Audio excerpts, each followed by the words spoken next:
Let me tell you something about Brenden. Brenden does his homework. He does his research. He has ran for office before, and I have interviewed him, and he did not let a question go by without a very succinct answer. So please give a warm welcome, Brenden Trainor from the Campaign for Liberty. Thank you very much. Yes, I am working a camera there. I do videos for SynCat.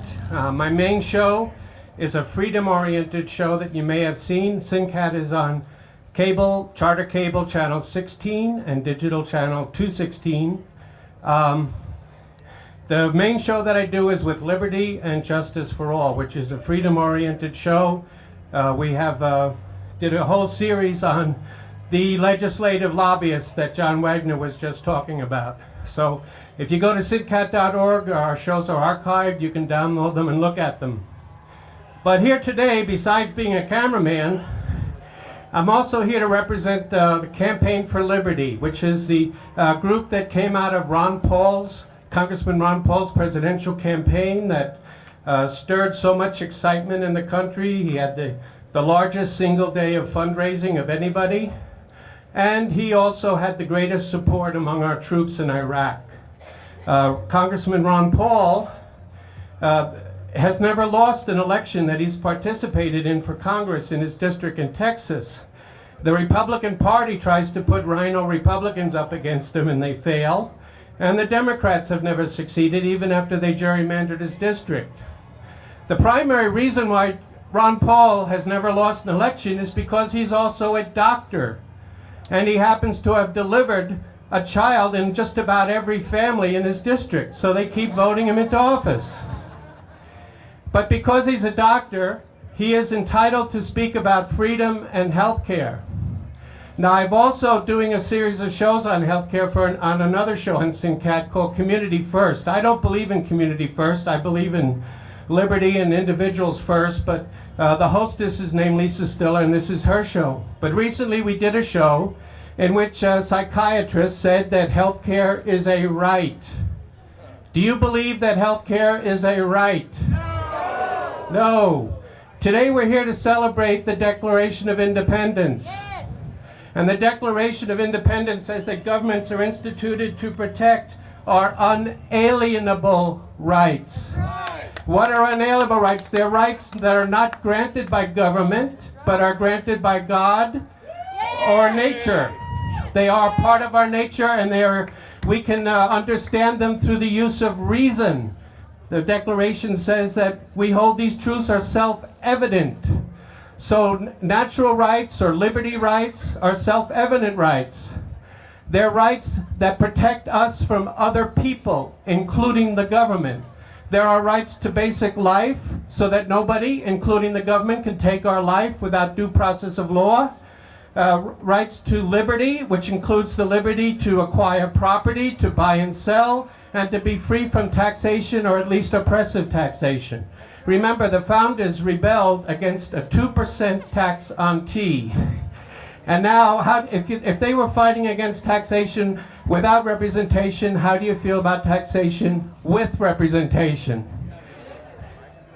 As the Patriot said in the movie The Patriot, is it better to have one tyrant 1,000 miles away or 1,000 tyrants a mile away? Eventually he did join the revolution, as we know, but the fact is that under the representative government that we have now, our tax rates are far, far greater than rebelled against. So if healthcare is not an unalienable right, because it's not a negative right, it imposes obligations on other people. So then what could healthcare as a right mean? It means they want to impose it as a welfare right. Not a real right, but a welfare right. Welfare rights discourage responsibility, and they force people to follow the dictates of the state. In other words, if a doctor is forced to treat you under a welfare right, and you do not learn under a welfare right to take responsibility for your life.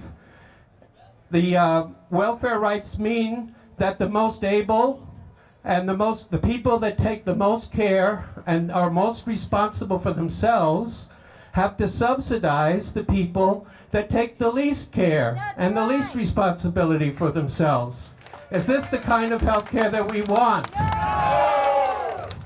So if health care is not an inalienable right, and we don't want it as a welfare right, what should we regard health care as? As an economic good. That is what health care is.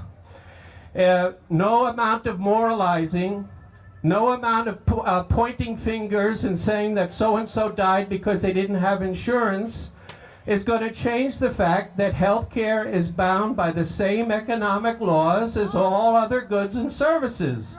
The laws of supply and demand, the laws of capital accumulation, and the laws of willing buyers and willing sellers meeting and agreeing on a price.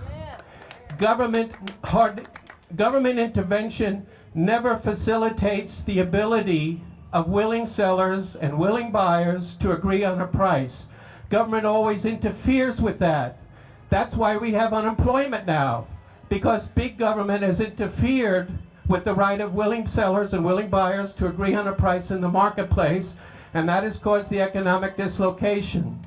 These are reasons why I urge you all to support the Campaign for Liberty, to keep listening to Ron Paul when he's on the air and on television, and to support your rights to free market health care. Whenever somebody says government has to do something, we should say, no, no, no. Government, don't just stand there. Undo something. Thank you. Brenden Trainor, ladies and gentlemen. We got to get that guy elected to something.